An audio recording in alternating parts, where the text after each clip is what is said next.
moving on, make sure all your creases have been flattened nicely. Now we're preparing for the infamous step 8. This is going to be a sink fold. It is not a nice clean fold most of the time. So here I'm preparing for it by folding the paper on both sides to make guidelines for myself. You'll have to spread the model out almost completely. So the idea here is that you push the top of the paper down and invert some of the folds. And it's, as you'll see, I have a bit of difficulty with it. This is not an easy step. It will be an open sink fold at the back where the hind legs and tail will be, and as you can see, there's a bit of a problem at the front. The front flap wants to bend up right where there's some paper in the way. So the front flap will have to sit to one side of the sink fold. So it's sort of a strange half-open, probably partially closed sink fold. It also traps some paper on the inside frequently, but that's okay. So here you can see some of the intermediate steps. I've pushed the paper down, now I'm flattening it. And you can see that the flap for the neck and head is going to have to lie to one side as I continue to flatten this. And once you've done this, you may need to, if the sink fold was not completely symmetrical, which is often the case, you may need to do some slight adjustments to it to try to get it to look exactly the same on each side. So I have to do a little bit of that here.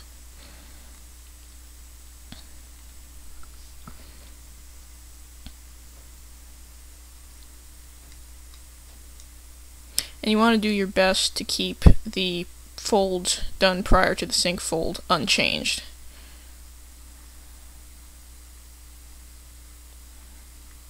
Alright, so flattening the folds to make sure they keep the same shape. Doing the same thing on the back legs. And as you can see here, where you've seen the inside of the model, that's showing you want the flap for the hind legs and tail again to be lying to the side of some of the inner flaps.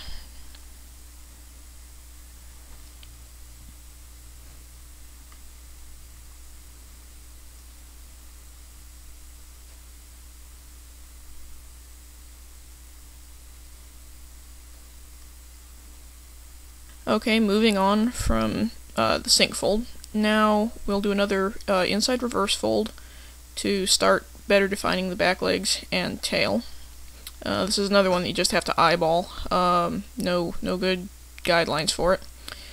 How exactly you make this fold will determine some of the proportion of the hind legs and particularly the length of the tail.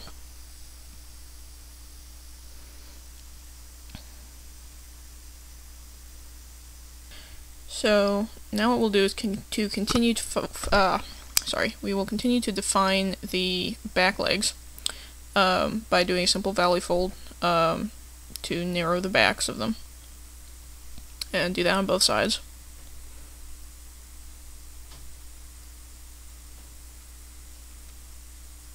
And make sure that the creases for those are nice and crisp.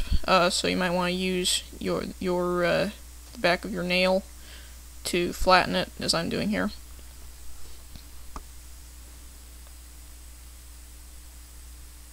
Okay, so now we will define the tail. This will involve a crimp fold to move the tail down.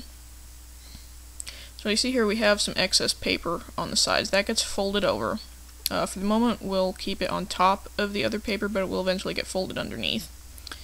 And do that on both sides, and as you can see it's pulling the tail down. That's starting the crimp fold. So once you flatten that,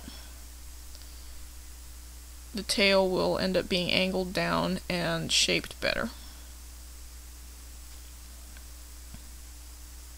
And try to keep it as symmetrical as possible on each side. So you can see this is what it looks like after the crimp fold.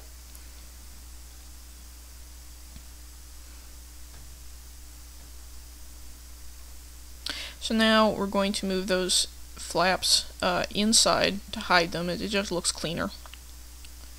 Doing that on both sides, and because it was done on the outside to begin with, there's a little bit of paper still sticking out, so if you can roll that inside to hide it, that will improve the appearance of the back legs.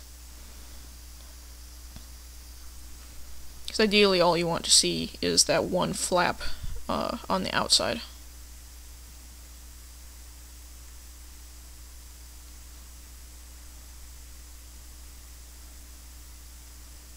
And again on the other side, doing the same thing.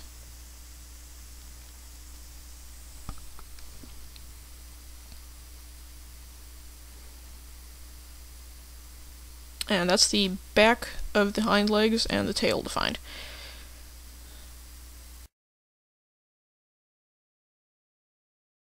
So now what we need to do is get rid of some more excess paper on the hind legs. As you can see, there's a flap in between that's sort of getting in the way. So what we'll do is inside reverse fold that.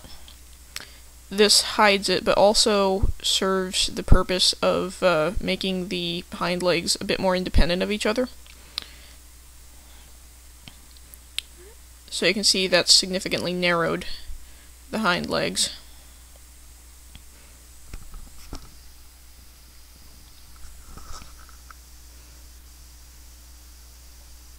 And now we're going to work on the shoulder. Fold it over as far as it will go. It's just a simple valley fold. And now we're going to valley fold again the other way to keep it in line with some of the flaps underneath. So as you can see, it was sticking out a bit here, so it needs to be flattened.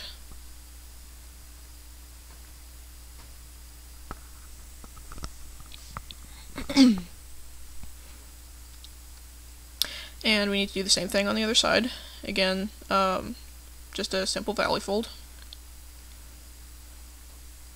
And flattening it.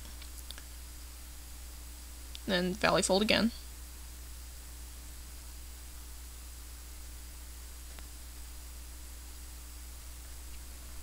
And these creases need to be very crisp, otherwise the model will try to come apart a bit.